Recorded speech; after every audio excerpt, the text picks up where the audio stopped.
I didn't say a word when Barbara Whitmore, president of the Willow Creek Estates HOA, slapped a $1,000 fine on my door for flying my American flag.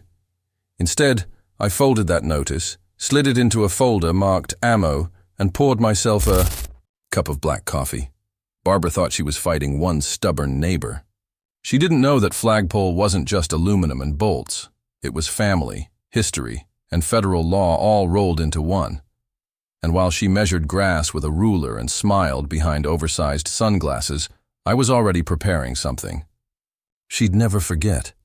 Turning my house into a federally protected monument. But before you watch her empire crumble, let me take you back to where this all started. My name's Daniel Harper, 48 years old, retired Marine Corps, third-generation Texan, and third-generation owner of this white clapboard house sitting on a quiet cul-de-sac just outside Dallas. If you stand in my driveway, you'll see a rocking chair that's been through hurricanes, a porch that creaks like it remembers every step, and dead center on the lawn, one proud flagpole. That pole isn't just decoration. My grandfather raised it in 1946, the day he came home.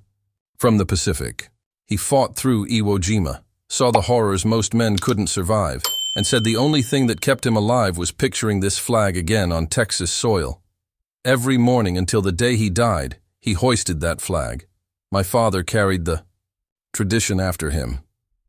And when I came back from my own deployments, I raised it too. So when the HOA said it violated community aesthetic standards, they weren't just fining me. They were trying to erase 3 generations of sacrifice. Her name was Barbara Whitmore, 62 years old, retired lifestyle coach, though nobody ever figured out what that meant. Always in pastel golf shirts, always with that discount Jackie O look, oversized sunglasses, stiff blonde bob, pearls tight around her neck. She drove a white Lexus with a license plate that read HOA 1. No joke. Barbara had been running Willow Creek Estates like a dictatorship for over a decade. She fined kids for chalk drawings on the sidewalk.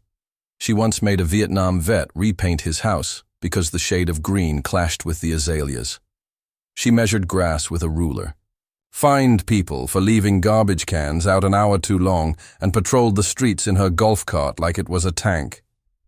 And now, she wanted my flag. The letter was short and smug. Violation, unauthorized display of flag. You have 10 days to remove the offending structure or face fines of $250 per day.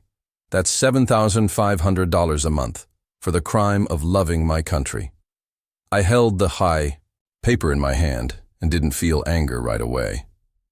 What I felt was cold, heavy, like a weight settling in my chest.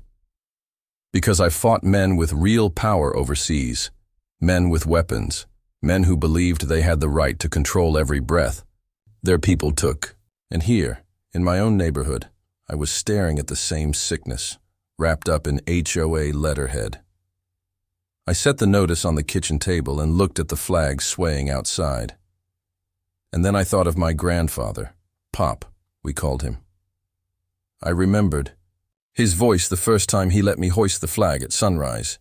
Danny, this isn't just cloth. This is blood, sweat, sacrifice. People died so you could raise it free without fear. He told me once that if anyone ever tried to take it down, I should stand my ground. Even if it's the law, I'd asked. Especially if it's the law, he'd said, with that hard Marine stare. Pop didn't fight for freedom overseas, just for some HOA president in pearls to tear it down in suburbia. I folded the notice neatly, slid it into a folder marked ammo, and poured myself that coffee. See, Marines don't panic when the enemy makes the first move. We planned the counterstrike, and my counterstrike wasn't just going to protect my flag. It was going to humiliate Barbara so thoroughly that she'd never recover her little fiefdom of control. Because what Barbara didn't know was that Congress passed a law back in 2005, the Freedom to Display the American Flag Act. It prohibits HOAs from restricting the display of the U.S. flag, period. I could have ended it right there, sent her a printout of the law, maybe hired a lawyer to rub it in her face. But no, too easy, too quick, too unsatisfying. Barbara needed a scar, a lesson written in bold letters across the neighborhood. That's when I remembered something from my years in the Corps, the Federal Historic Preservation Office. They don't just protect old courthouses and battlefields. They also protect monuments. And monuments can be just about anything, if they're tied to history. Like, say, a 75-year-old family flagpole raised by a war hero.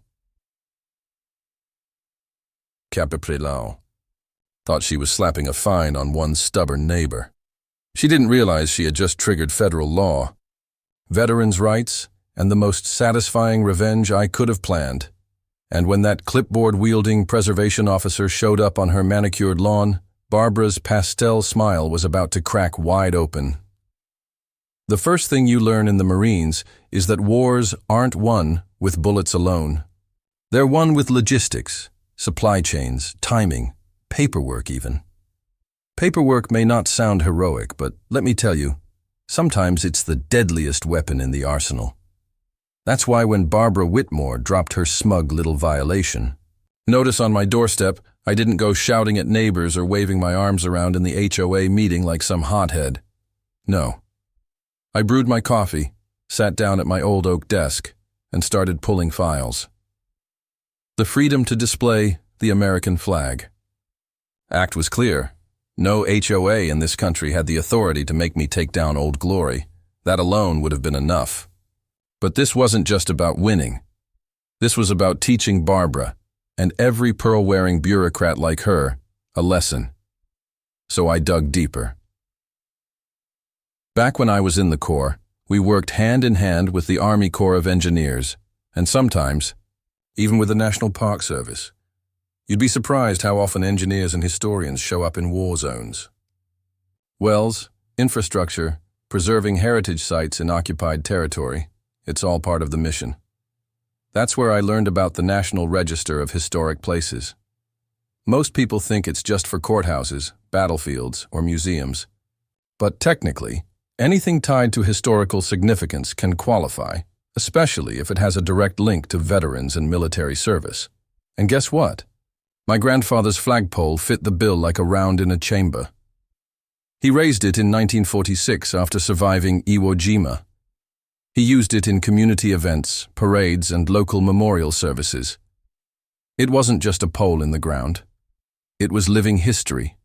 If I could get it recognized, even preliminarily, the HOA wouldn't just be breaking the law by demanding I remove it. They'd be harassing a federally recognized monument.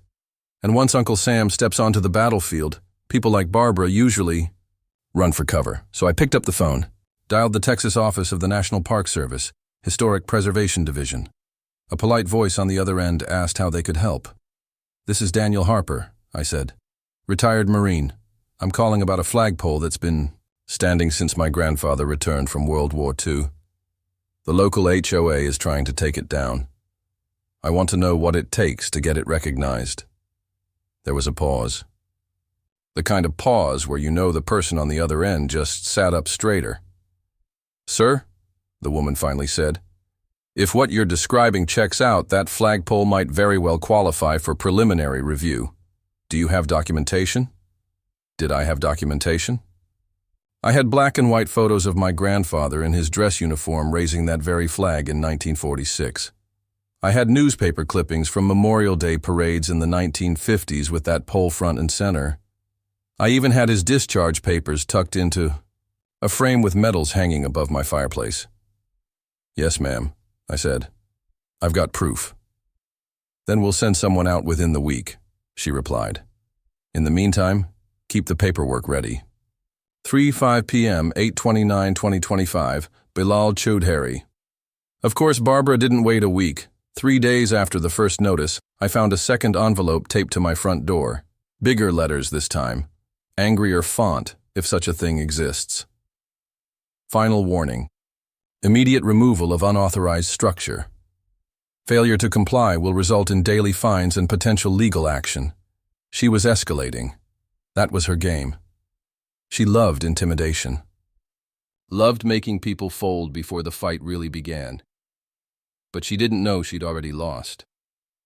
I took the notice, slid it right into the ammo folder, and went back to polishing my grandfather's medals. Every threat she printed only made my case stronger. By day 4, word had spread around the cul-de-sac. Neighbors stopped me on my porch. "Daniel, is it true Barbara's trying to take your flag down?" asked old Mr. Whitaker, a Korean war vet who lived 3 houses down. "She's barking up the wrong tree," I told him. He gave me a nod that said more than words. Respect. Solidarity. A young couple from across the street whispered that they thought Barbara had gone too far this time. She's always been strict, but banning the American flag? People are talking. That's when I realized something important. This wasn't just my fight anymore. This was becoming a neighborhood rebellion, and Barbara, with all her smug golf cart patrols, had no idea she was about to face the one thing HOA presidents fear most: united homeowners. On the morning of day 6, a white government SUV pulled into my driveway. Out stepped a woman in a navy blazer carrying a clipboard. She had that official look about her, the kind of presence that makes small-town tyrants break into cold sweats. Barbara, of course, noticed immediately. I saw her curtain twitch from across the cul-de-sac. It didn't take long. Within an hour, Barbara was marching up my driveway in her pastel golf shirt, HOA clipboard in hand, fury barely contained behind those oversized sunglasses. "What is the meaning of this?" she demanded, pointing at the government SUV. Ms. Lawson, calm as a surgeon, replied, "Ma'am, this property is under federal review for historic preservation. Any attempt to alter or remove the flagpole during this process could result in serious penalties." Barbara's face turned the color of undercooked shrimp. Her lips moved, but no sound came out.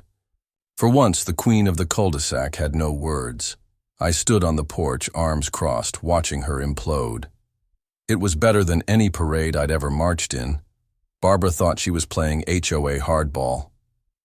She didn't realize she had just stepped into a federal minefield, because this wasn't just about a flag anymore. This was about power, reputation, and control slipping through her manicured fingers. And the next move I made? It wasn't just going to protect my flag. It was going to rally the entire neighborhood against her. Barbara's pastel army had ruled Willow Creek Estates for over a decade, but something changed the day that government SUV parked in my driveway. For the first time, people saw a crack in her armor. For the first time, the queen of the cul-de-sac looked vulnerable, and neighbors, especially ones who've been pushed around, notice weakness fast. The very next morning, I caught Mr. Whitaker, the Korean war vet, leaning on his cane by the sidewalk, talking to a group of 3 other homeowners. His voice was gravelly, but there was a sharpness in his tone I hadn't heard before. "They came for Daniel's flag today. Tomorrow it could be your Christmas lights or your kid's basketball hoop." The group nodded. Heads leaned in closer. Their whispers carried a kind of energy, the kind that grows legs and walks through a neighborhood faster than any HOA newsletter. By sundown, everyone knew Barbara wasn't just fighting me. She was fighting federal law, and she was losing. Of course, Barbara wasn't going to take this lying down. She called an emergency HOA board meeting 2 nights later. Now, normally, these meetings were snooze fests. A dozen bored neighbors half listening while Barbara rattled off fines and violations like she was announcing the weather. But this time, the room was packed. Standing room only. People who hadn't attended in years showed up, curiosity burning in their eyes. I sat in the back, arms folded, watching Barbara squirm in her seat at the head of the table. "Ladies and gentlemen," she began, her voice trembling slightly, "our community standards are under attack. This interference from Washington is temporary. We must remain vigilant against unauthorized displays and ensure Willow Creek retains its beauty and order." She said, "Beauty and order," like a preacher says heaven and hell. Then she made her mistake. She pointed directly at me. "Harper here has chosen to escalate this matter unnecessarily. He could have simply removed his flag and saved us all this trouble. Instead, he has involved federal agencies. This is not patriotism. It's selfishness. The room erupted. Murmurs, gasps, even a few boos. Barbara looked stunned, like a general who suddenly realized her soldiers had switched sides. I didn't have to say a word. The crowd said it for me. After the meeting, neighbors came up to me one by one. A young father shook my hand and said, "I never liked how she fined us for our kids' toys in the yard." "Good on you for standing up," a mother whispered. "She made us take down our little free library box. Said it was unsightly. I wish I'd known we could fight back." Even quiet Mrs. Reynolds, who never spoke above a murmur, told me, "Barbara once threatened to tow her car for parking in her own driveway. It was like a dam had broken." Years of resentment suddenly spilling out into the open. That's when I realized this wasn't my battle anymore. It was everybody's. I called a small gathering at my house the following weekend. Nothing official, just coffee, cookies, and neighbors tired of being bossed around. We sat on the porch under the shadow of that flag, and I laid it out straight. Barbara has gotten away with this because she convinced us all she had more power than she really does. But the truth is, HOAs only work if people are too scared to fight. Right now, we have something bigger than fear. We have proof she's wrong. If we stand together, she can't single any of us out. Mr. Whitaker raised his mug of coffee like a toast. About time somebody reminded her this is America, not her kingdom. That night we agreed to push back, not just on the flag, on everything. Of course, when Barbara realized the neighborhood was slipping out of her grip, she doubled down. Within a week, violation notices multiplied like weeds. Trash cans out 10 minutes too long. Fine. Lawn not trimmed perfectly straight. Fine. Kids' chalk drawings on the sidewalk. Double fine. She thought fear would bring people back in line. But instead, it lit the fire higher. This time, neighbors didn't pay. They compared notes. They shared stories. And they all brought those notices straight to me. Pretty soon, my ammo folder had grown into an entire box. Every violation, every overreach, every absurd rule, documented, cataloged, ready for the day Barbara finally pushed too far. One evening, as the sun dipped low and the flag glowed red, white, and blue against the sky, I stood on my porch and looked out at the gathering crowd. Dozens of neighbors had shown up, kids with ice cream cones, parents with tired eyes, veterans with folded arms, all of them fed up. I cleared my throat. Barbara thinks this neighborhood belongs to her. She forgot it belongs to us, to every family, every child, every person who calls this place home. This flag isn't just mine, it's ours. And if she wants to tear it down, she'll have to go through every single one of us. Cheers erupted. Someone even saluted the flag. And for the first time since this war began, I saw fear, not in us, but in Barbara's eyes as she watched, from her porch across the street. Barbara thought she could drown us in paper fines and empty threats. What she didn't expect was a neighborhood standing shoulder to shoulder, ready to fight back. And when she made her next move, the dirtiest one yet, it wasn't just me she was attacking. It was all of us. Barbara Whitmore didn't get to be queen of Willow Creek Estates by playing fair. She thrived on intimidation. She lived off fear.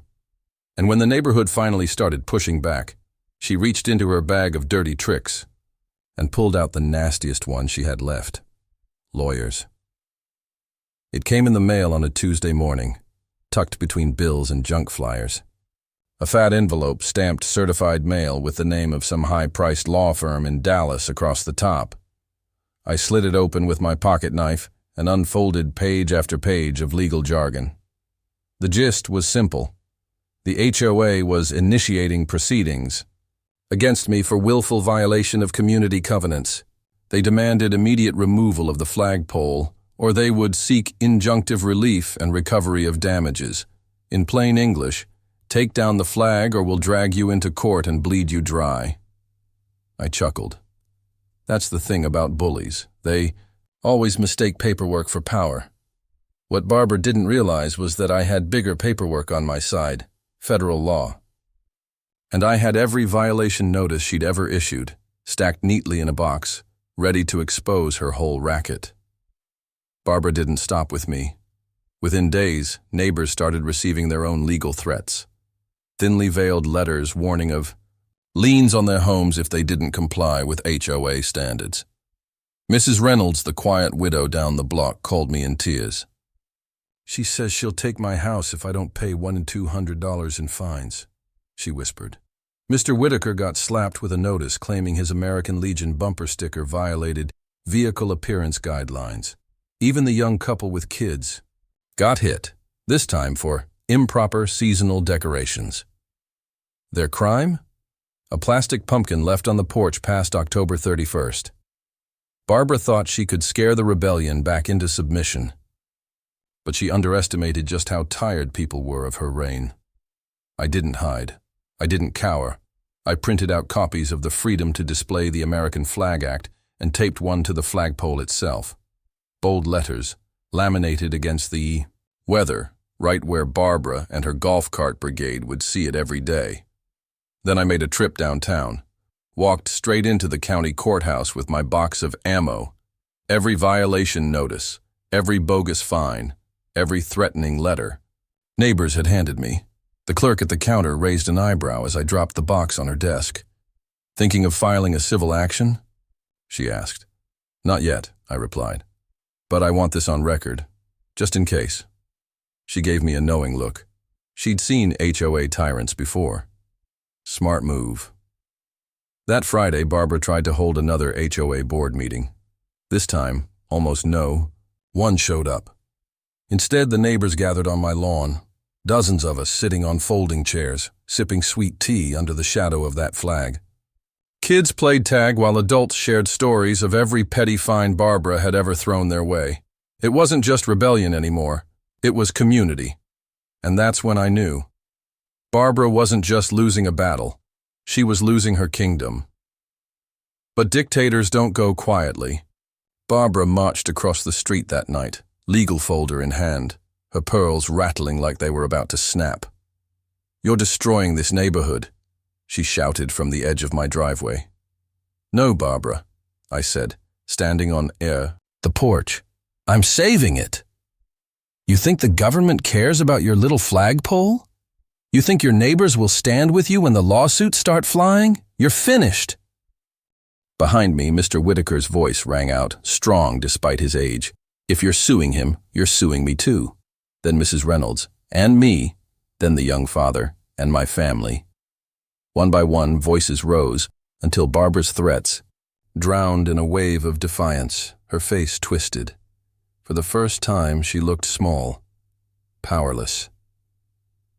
The very next morning, Barbara tried her final stunt. She called in code enforcement officers from the city, or at least that's what she claimed. 2 men in reflective vests and clipboards showed up, demanding access to measure my property. But something felt off. Their uniforms didn't match. Their paperwork was vague, so I asked for ID. They didn't have any. I pulled out my phone and dialed the sheriff's office. Within 20 minutes, a real deputy rolled up, lights flashing. Turned out Barbara had hired private contractors and tried to pass them off as officials. The deputy gave her a warning right there in the street. "Ma'am, impersonating a government? Officer, is a serious offense. Don't let it happen again." Barbara sputtered, turned red, and stormed off. And just like that, the last shred of her credibility evaporated. Barbara thought she could drown us in legal threats and fake authority. Instead, she'd exposed herself as a fraud, a tyrant without an army.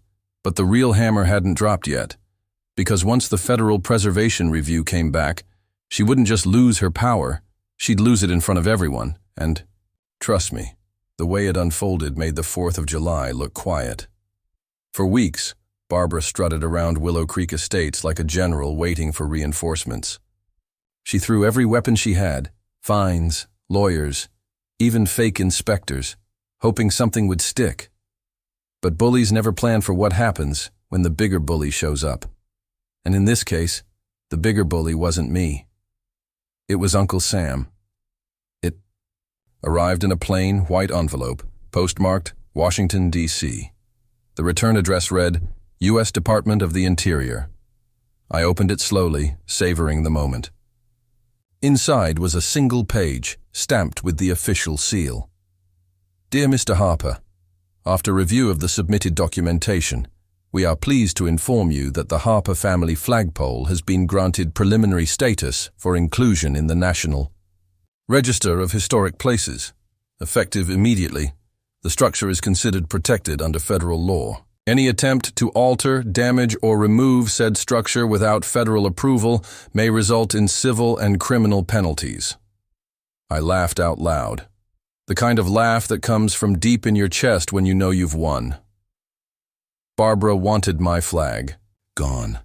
Instead, it was now a federally protected monument. That Friday, Barbara held yet another emergency HOA meeting. She marched into the clubhouse with her pearls rattling and her Lexus keys jingling, still clinging to whatever scraps of power she thought she had left. But this time, I walked in carrying the letter. I waited until she launched into her usual sermon about community standards and aesthetic harmony. Then I stood, held up the paper, and read the letter out loud. Every word, every line, every federal warning about penalties. The room fell silent. You could hear the hum of the fluorescent lights. Barbara's face drained of color. Her hand trembled on her clipboard, and then, from the back of the room, Mr. Whitaker started clapping. Slow, deliberate. One clap, then another. Within seconds, the whole room erupted, neighbors cheering, laughing, some even chanting, USA! USA! Barbara tried to speak, but her voice cracked. For the first time, she looked like exactly what she was, a petty tyrant who'd finally been put in her place. 2 days later, on Memorial Day, we held the biggest flag-raising ceremony Willow Creek had ever seen. Neighbors lined the street. Kids waving little handheld flags, veterans standing tall with salutes sharp as bayonets. I hoisted the flag myself, just like Pop taught me. The fabric snapped in the Texas wind, bright against the blue sky. And you know who had the best view? Barbara, standing stiff on her porch, forced to watch as the entire neighborhood celebrated the monument she tried to destroy. The local news even showed up. They ran a segment that night. Neighborhood flagpole granted federal protection after HOA dispute. Barbara's name wasn't mentioned, but everyone in town knew exactly who the villain was. Within weeks, Barbara's grip on the HOA shattered. Neighbors started pushing back on every petty rule. People stopped paying bogus fines. Some even demanded refunds. The board turned on her. At the next election, Barbara lost her presidency by a landslide. She didn't just lose power, she lost face. Her Lexus disappeared from the neighborhood not long after. Some say she sold the house and moved in with her daughter across town. Others say she just couldn't stand driving past that flag every morning, knowing it beat her. Either way, Barbara Whitmore was gone. Standing on my porch, watching that flag ripple in the breeze, I realized this was never just about me. It wasn't even about Barbara. It was about people remembering they didn't have to bow to petty tyrants. About neighbors realizing that one voice becomes an army when others join in. About showing that freedom isn't just a word. It's something you defend, even in the smallest battles. Pop would have been proud. Dad, too. 3 generations of Harpers, 1 pole, 1 flag, 1 victory. Barbara thought she could erase history with a violation notice. Instead, she got erased from her own throne. But the real victory wasn't the paper, the law, or even the monument. The real victory was what came after, the neighborhood we built once the tyrant was gone. When the dust finally settled, Willow Creek Estates didn't look like the same neighborhood anymore. Gone were the endless violation slips taped to doors. Gone were the tense whispers about what Barbara would do next. The golf cart patrols, the tape measure inspections, the pastel dictatorship. It all collapsed the moment that flagpole became untouchable. What rose in its place was something stronger. Community. Summer evenings used to be quiet here. Curtains drawn, people keeping their heads down, hoping they weren't next on Barbara's list. But now? Now kids played basketball in driveways without fear of fines. Neighbors gathered on porches, trading stories instead of complaints. The young couple down the street planted a wildflower garden in their front yard, and instead of angry letters, they got compliments. Mr. Whitaker started hosting weekly cookouts. Mrs. Reynolds put up wind chimes that sang in the breeze. Even the couple with the plastic pumpkin on the porch left it up year-round just because they could. It wasn't perfect, but it was free. And after years of petty tyranny, freedom feels like oxygen. As for the flagpole, it stood taller than ever. I kept it polished, the rope taut, the flag bright against the Texas sky. On Veterans Day, the neighborhood gathered again. We held a small ceremony, honoring not just my grandfather, but every veteran who'd ever lived here. For once, Barbara wasn't there to frown and mutter about aesthetic standards. Instead, we had laughter, tears, respect. A local reporter asked me how it felt to win. "It's not about winning," I said. "It's about remembering that some things aren't negotiable. Family, freedom, the flag. You don't compromise on those." The clip aired on the evening news, and for a brief moment our little cul-de-sac became a symbol of something bigger. Of course, her ghost still lingered. Every now and then, a new resident would ask about the HOA incident. Old neighbors would smile, lean back in their chairs, and retell the story like folklore. "The president tried to take down the flag," they'd say, "but Daniel turned the house into a monument, and the whole neighborhood stood with him." Barbara had wanted her name etched into the neighborhood's history. She got her wish, just not the way she wanted. Now, she was the cautionary tale, the reminder of what happens when power goes unchecked. Some nights, I sit on the porch with a glass of sweet tea, watching the flag sway in the moonlight. I think of Pop, of Dad, of the lessons they left me. That flagpole isn't just a monument now, it's a promise.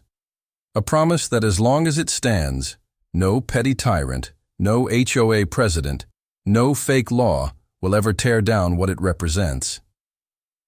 Funny thing is, Barbara thought she was protecting community, beauty. But true beauty isn't manicured lawns or identical mailboxes. True beauty is freedom, and freedom looks a lot like a flag catching the wind. So what's the lesson? It's simple. Bullies only win when good people stay quiet. Whether it's on a battlefield overseas or a cul-de-sac in Texas, the fight is the same. Stand your ground, know your rights, and when someone tries to take away what matters, don't just fight back, make it unforgettable. Barbara wanted to erase history. Instead, she became part of it, the part everyone laughs at when they tell the story of how the HOA tried to ban the flag and lost. And that's the story of how a $1,000 violation notice turned into a federally protected monument. But here's the thing. This isn't just my story. It could just as easily be yours. Because for every Barbara, there's a neighborhood waiting to rise up. And for every flag, there's someone willing to defend it. Now it's your turn. Have you ever dealt with a power-hungry HOA or a Karen who thought the rules didn't apply to them? Drop your story in the comments below. I read every single one. And don't forget to like, subscribe, and hit that bell so you don't miss the next takedown. Because trust me, the next one is even crazier. This was Daniel Harper's story. But tomorrow, it could be yours.